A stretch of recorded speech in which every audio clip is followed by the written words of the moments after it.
Bismillahirrahmanirrahim. Assalamu alaikum everyone. Welcome to my channel Education Arena. Hope you all are doing well. Today the topic which I am going to discuss in front of you people is a poem named as She Dwelt Among the Untrodden Ways. This poem is included in Lucy Poems, which is basically a collection of 5 poems written by William Wordsworth in between the duration of 1798 to 1801. This is included in a subject 19th century poetry, a part of BS English 6th semester. First of all, I would like to start my today's lecture with the poem's introduction. ठीक है, She dwelt among the untrodden ways.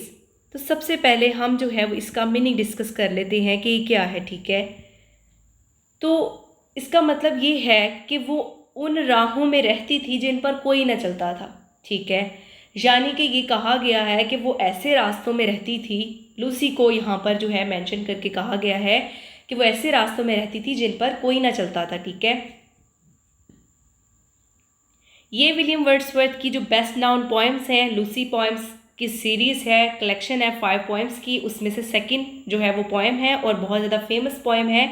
ये poem revolve करती है एक central character Lucy के around. ठीक है, जिसको ये डिपिक्ट किया गया है कि वो एक तनहा फिगर है, एक आइसोलेटेड फिगर है जो नेचर के साथ हार्मनी और यूनिटी में रह रही है. ठीक है, पोएम रिफ्लेक्ट करती है वर्ड्सवर्थ के जो थीम ऑफ सिंप्लिसिटी है, नेचर है और लव के साथ जो मेलनकॉली एसोसिएटेड है उस चीज़ को. ठीक है, अब हम चलते हैं इसके कुछ की पॉइंट्स की तरफ. तो सबसे पहले इस पोएम के अंदर जो है वो 3 स्टेंजाज हैं और हर स्टेंजा के अंदर 4 लाइंस हैं. ठीक है, 4 लाइंस के स्टेंजा को क्या कहते हैं? क्वाट्रेन कहते हैं. ठीक है, वेयर एज जो 5 लाइंस का स्टेंजा होता है उसे क्विंटेन कहते हैं. ठीक है, अब 3 इसके अंदर जो है वो क्वाट्रेन्स हैं और 3 स्टेंजाज हैं. ठीक है, 3 स्टेंजाज के अंदर 4 लाइंस हैं, तो बेसिकली 3 क्वाट्रेन्स हो गई. ठीक है, राइम स्कीम जो है हर स्टेंजा के लिए डिफरेंट है. फर्स्ट के लिए ए बी है, सेकंड के लिए सी डी है, देन ई एफ है. उसके बाद फर्स्ट और थर्ड लाइन जो है उन 4 लाइंस के अंदर पहली और जो तीसरी लाइन है वो आयम्बिक टेट्रामीटर के अंदर लिखी गई है. टेट्रा का मतलब होता है 4 और जो बाकी सेकंड और फोर्थ लाइन है उसके अंदर वो आयम्बिक ट्राईमीटर में लिखी गई है. ट्राई का मतलब होता है 3. ठीक है, तो ये पोएम का ब्रीफ सा इंट्रोडक्शन है. अब हम चलते हैं इस पोएम की समरी के अंदर. इसमें बेसिकली 3 स्टेंजास या 3 क्वाट्रेन्स हैं क्योंकि हर स्टेंजा के अंदर जो है वो 4 लाइंस हैं.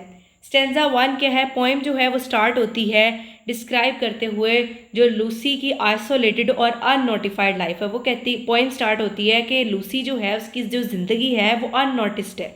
ठीक है, और उसकी ज़िंदगी आइसोलेटेड है, वो आइसोलेशन में रहती है, वो तनहा है और उसको उसकी ज़िंदगी को कोई नोटिस करने वाला भी नहीं है. वो एक सेक्लूडेड और एक रिमोट प्लेस में रहती है. ठीक है, जहाँ अनट्रोडन वेज के दरमियान में जो ये सजेस्ट करता है कि यानी कि जब उस कहा गया ना कि वो एक ऐसे राहों में रहती है, इन राहों में जहाँ पर कोई नहीं चलता. ठीक है, अनट्रोडन वेज में रहती है, कोई रिमोट प्लेस में रहती है.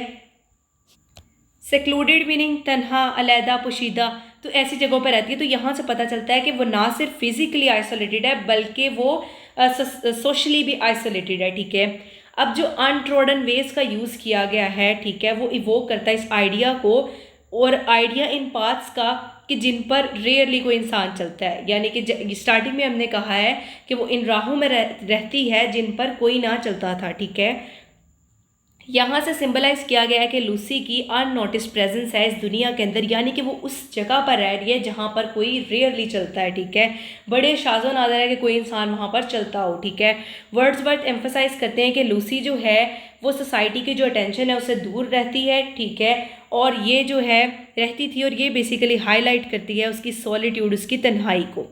ये है फर्स्ट स्टेंजा. अब हम चलते हैं सेकेंड स्टेंजा की तरफ. सेकेंड स्टेंजा के अंदर जो है बेसिकली 2 पावरफुल सिमिलीज यूज़ की गई हैं लूसी की ब्यूटी और उसकी यूनिकनेस को बताने के लिए, उसकी खूबसूरती को और उसकी यूनिकनेस, उसकी रेयरिटी को बताने के लिए.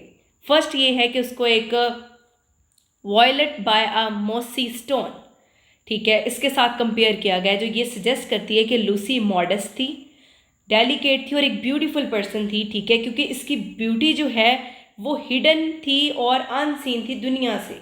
इसको इस तरह से कंपेयर करके बताया गया कि बहुत ज़्यादा वो डेलिकेट, मॉडेस्ट और एक ब्यूटीफुल इंसान थी, लेकिन ये क्या है कि उसकी ब्यूटी जो है वो हिडन है और दुनिया ने अभी तक उसकी ब्यूटी जो है वो देखी ही नहीं थी. ठीक है, जो मोसी स्टोन है वो इम्प्लाई करती है एम्प्लॉय करता है बेसिकली निगलेक्ट और ऑब्सक्योरिटी जिसके अंदर वो रही थी, ठीक है। सेम इसी तरह से जैसे एक फ्लावर जो है वो एक ओवरलुक्ड या एक जंगली जगह पर, एक ऐसी जगह पर जहाँ पर कोई देखता है वहाँ पर एक फूल खिले, तो कहते हैं कि लूसी इस तरह से ही थी जैसे एक ऐसी जगह पर फूल खिले जहाँ पर कोई ध्यान ही ना देता हो। लूसी की ज़िंदगी भी इसी तरह थी, वो इस जगह पर रहती थी जहाँ पर कोई ध्यान ही नहीं देता था, ठीक है।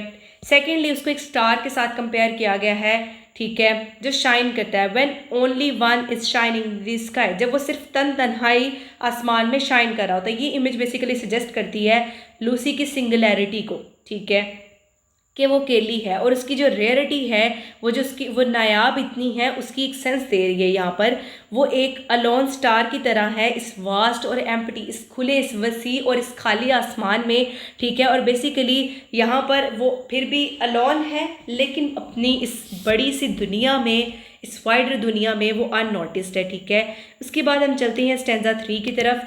स्टेंजा 3 और फाइनल स्टेंजा के अंदर जो बेसिकली यहाँ पर एक्सप्रेशन है कि जो प्रोफाउंड लॉस स्पीकर ने फील किया है, ठीक है। पोएम एंड होती है एक पर्सनल नोट के साथ, she lived unknown and few could know when Lucy ceased to be. तो यहाँ पर है कि वो पूरी ज़िंदगी कोई उसे जानता नहीं था, ठीक है, और किसी को उसके बारे में पता नहीं था, और थोड़ों को ही पता होगा कि वो मर चुकी है। कि जब जो है लूसी का जो है वजूद ख़त्म हुआ या कब वो इस दुनिया से जो है वो चली गई, तो वो कहता है बहुत थोड़े लोग हैं जो इस बारे में जानते होंगे, ठीक है। ये हाईलाइट करता है ट्रेजिक ऑब्सक्योरिटी उसकी ज़िंदगी की है, ठीक है। वो इतना खामोशी से और अननोटिस जो है वो इस दुनिया से चली गई जितना ही वो अपनी ज़िंदगी में थी, ठीक है। सिर्फ स्पीकर रियलाइज़ करता है उसकी डेथ की ट्रू सिग्निफिकेंस को। जो कंक्लूडिंग लाइन है, but she is in her grave and oh the difference to me. वो कहता है कि जो उसके मरने का दुख है वो सिर्फ मुझे हुआ है, अब वो कब्र में है और ये चीज़ मुझे फील हो रही है ना कि मुझे उसका दुख है। वो रिवील करता है बेसिकली जो इसका पर्सनल ग्रीफ है, ठीक है। लूसी अननाउन थी, बहुत सारे लोगों में इसकी डेथ का बहुत ज़्यादा इम्पैक्ट हुआ है स्पीकर की जो है स्पीकर के ऊपर, ठीक है। जो ग्रीफ इस लाइंस के अंदर कन्वे किया गया है इसको ये अंडरस्टैंडेबल है, लेकिन बहुत ज़्यादा जो है वो अंडरस्टेटेड है, लेकिन बहुत ज़्यादा पावरफुल है, ठीक है। और बता रहा है कि किस तरह से उसकी ज़िंदगी वैसे बहुत ज़्यादा ऑब्सक्योर थी, ठीक है। यानी कि ऑब्सक्योर का मतलब क्या, गैर वाज़ेह थी, लेकिन फिर भी पोइट के लिए उसकी ज़िंदगी डीपली मीनिंगफुल थी, ठीक है। तो ये आज की हमारी पोएम थी जिसमें हमने इस पोएम को इन डिटेल जो है वो डिस्कस करने की कोशिश की है, स्टेंजा बाय स्टेंजा, उसकी राइम स्कीम, उसकी स्टेंजास, ठीक है, किस मीटर में वो लिखी गई है। तो ये जो है आज का लेक्चर था। Hope you guys understand my lecture, so please do like, share and subscribe my channel and press the bell icon for the latest updates. Inshallah in future I'll try to make more informative videos for you people. Thank you very much.